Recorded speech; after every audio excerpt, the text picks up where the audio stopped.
Examine the National Sports Policy 2025। खेलो भारत नीति आया 2025 का और ये क्वेश्चन है कि उसको क्रिटिकली एग्जामिन करना है। ओके, अब हम देखते हैं।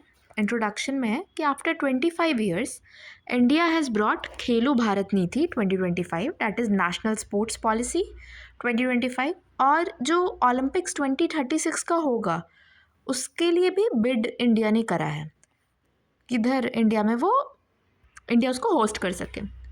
ओके, NSP 2025 जो है नेशनल स्पोर्ट्स पॉलिसी 2025, इसके कोर एम्स देखते हैं। तो ब्रॉड बेसिंग ऑफ स्पोर्ट्स, ये एलाइट से एवरीबडी का स्पोर्ट बने, हॉलिस्टिक डेवलपमेंट और ग्लोबल स्पोर्टिंग पावर हाउस बने विकसित भारत के लिए। ओके, अब नेक्स्ट है कि 5 पिलर्स देखते हैं NSP जिस पे बेस्ड है।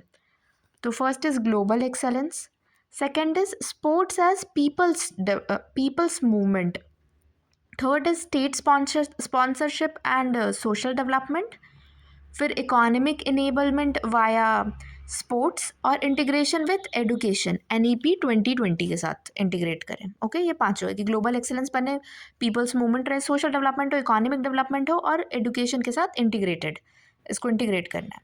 अब हम पॉजिटिव्स देखते हैं नेशनल स्पोर्ट्स पॉलिसी का क्या है। तो फंडामेंटल शिफ्ट है ये एलाइट एक्सेलेंस से ब्रॉड बेसिंग होलिस्टिक डेवलपमेंट की ओर।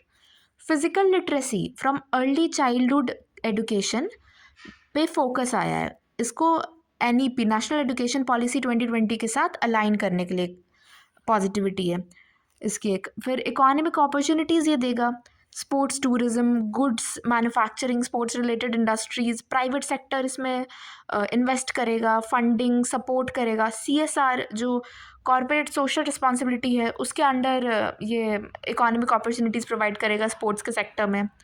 फिर next is grass root level development, ये पीपल्स मूवमेंट बनाने के लिए है, तो बॉटम अप अप्रोच यूज़ करेंगे, तो ब्लॉक लेवल से इसमें टैलेंट पूल ढूंढना ये सब शुरू कर रहे थे। फिर टैपिंग दी डायोस्पोरा, ये सॉफ्ट पावर प्रोजेक्शन की तरह यूज़ करेंगे, जो ओवरऑल स्पोर्ट का डेवलपमेंट है उसको बेनिफिट करेगा, डायस्पोरा के साथ कनेक्शन इसमें हम स्पोर्ट्स के थ्रू बना कर रखें। तो अब हम देखते हैं चैलेंजेस क्या हैं। तो कुछ क्रिटिक्स ये आर्ग्यू करते हैं कि जो ये नेशनल स्पोर्ट्स पॉलिसी 2025 का है ये एक एस्पिरेशनल पॉलिसी है, वीक इन्फोर्सेबल मैकेनिज्म के साथ, ये कुछ गाइडिंग प्रिंसिपल्स मात्र है, ये एम्बिशियस आइडियाज़ हैं, कोई प्रॉपर आउटकम, मेजरेबल आउटकम ले आए हम इससे, या क्वांटिटेटिव एस्पेक्ट इसमें नहीं है। फिर सेकंड है कि जो एग्जिस्टिंग इनएफिशिएंसीज है ये एक मेजर चैलेंज है ही, कि पॉलिटिकल इंटरफेरेंसेस है, लैक ऑफ अकाउंटेबिलिटी, स्पोर्ट्स एक स्टेट सब्जेक्ट है, sports federation non sports persons के अंडर रहता है, उनके कंट्रोल में रहता है, कितनी बार ब्यूरोक्रेसी का उसमें कंट्रोल रहता है। फिर स्पोर्ट्स गवर्नेंस के इश्यूज देखते हैं, corruption, sexism, harassment, allegations against sporting federations.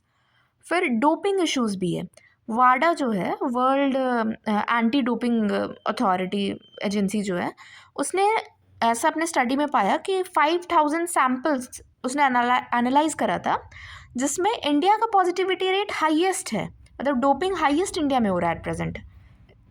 फिर नेक्स्ट पॉइंट है इंक्लूजन मैकेनिज्म के भी चैलेंजेस है, मेल डोमिनेटेड है, इंडियन जो स्पोर्टिंग बॉडीज़ हैं उसमें प्रॉपर विमेन का प्रेजेंस नहीं है। फिर पैरा स्पोर्ट्स जो हैं दिव्यांग के लिए जो रहेंगे, पीपल विथ डिसेबिलिटीज़, उसमें भी अडेप्टिव इंफ्रास्ट्रक्चर की कमी है, और नॉन बाइनरी एथलीट्स जैसे ट्रांसजेंडर्स, इनको ये एक्सक्लूड करता है। ओके, अब हम वे फॉरवर्ड देख लेते हैं। तो चाइना का ना एक 5 वर्ड प्रिंसिपल है ये उनके स्पोर्ट्स कल्चर को बेटर करने के लिए। तो उसमें 5 वर्ड क्या है, स्मॉल मतलब बॉल या TT ऐसे गेम्स में एक्सपर्टाइज लाना, फास्ट, वुमेन मतलब जैसे जिमनास्ट हो गया, fast light weight badminton, sprints ऐसे वाले गेम्स, फिर वाटर ये डाइविंग ऐसे गेम्स, और एजाइल जो shooting, for example agile game में शूटिंग आ गया, वो ये 5 वर्ड मॉडल यूज़ करता है, और India needs to emulate this. इसके साथ ही ओवरऑल कॉम्प्रिहेंसिव एथलीट का support system, specific target based approach के साथ इंफ्रास्ट्रक्चर, ट्रेनिंग, कोचिंग फैसिलिटी, तभी जो NSP 2025 है नेशनल स्पोर्ट्स पॉलिसी 2025, इसको हम प्रॉपर एक विकसित भारत इनिशिएटिव बना पाएंगे।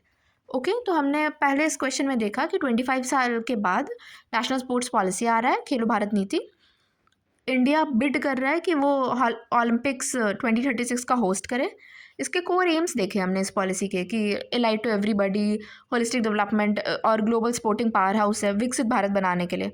फिर 5 की पिलर्स जो था, excellence, people's movement, social development, economic development, integration with education, ये देखा। फिर पॉजिटिव्स इसके देखे कि कैसे एलाइट एक्सेलेंस से इसमें फंडामेंटल शिफ्ट आ रहा है, ब्रॉड बेसिंग हो रहा है सबको इंक्लूड करने के लिए। फिजिकल लिटरेसी पे ध्यान जा रहा है, नेशनल एजुकेशन पॉलिसी के साथ इसको अलाइन करेंगे।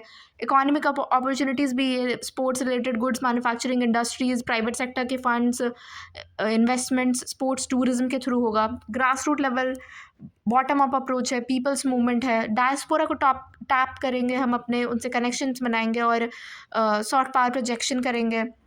फिर चैलेंजेस भी इसके कुछ हैं कि वीक इन्फोर्सेबल मैकेनिज्म है और हम इसके जो आउटकम्स है उसको क्वांटिटेटिव एस्पेक्ट किसी बेटर वे में इस पॉलिसी के थ्रू नहीं जान पा रहे हैं। जो एग्जिस्टिंग इनएफिशिएंसीज है उस पर क्या पॉसिबिलिटीज़ है आगे, उसके बारे में भी इस पर अपनी रोशनी नहीं डाली गई है। जैसे political interferences, lack of accountability, sports एक स्टेट सब्जेक्ट है, sports federation bureaucracy most of the time उसमें हेड करते हैं, नॉन स्पोर्ट्स पर्सन के कंट्रोल में वो रहता है।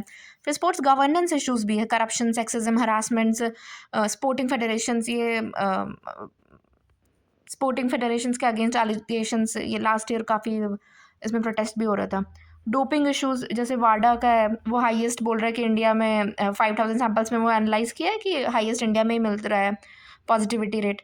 फिर इंक्लूजन मैकेनिज्म के भी चैलेंजेस है, मेल डोमिनेटेड है, दिव्यांग है तो उनके लिए अडेप्टिव इंफ्रास्ट्रक्चर नहीं है, पैरा स्पोर्ट्स में फैसिलिटीज़ इंफ्रास्ट्रक्चर की ज़रूरत है बहुत अभी, और नॉन बाइनरी एथलीट्स को एक्सक्लूड किया हुआ है। फिर चाइना का ये 5 वर्ड प्रिंसिपल देखा कि इंडिया ये एम्यूलेट करे और स्पेसिफिक टारगेट बेस्ड अप्रोच लेकर इंफ्रास्ट्रक्चर, ट्रेनिंग, कोचिंग फैसिलिटी सब पे होलिस्टिकली डेवलप करे, तभी जाके ये एनएसपी एक विकसित भारत इनिशिएटिव, एक प्रॉपर विकसित भारत इनिशिएटिव बन पाएगा। ओके।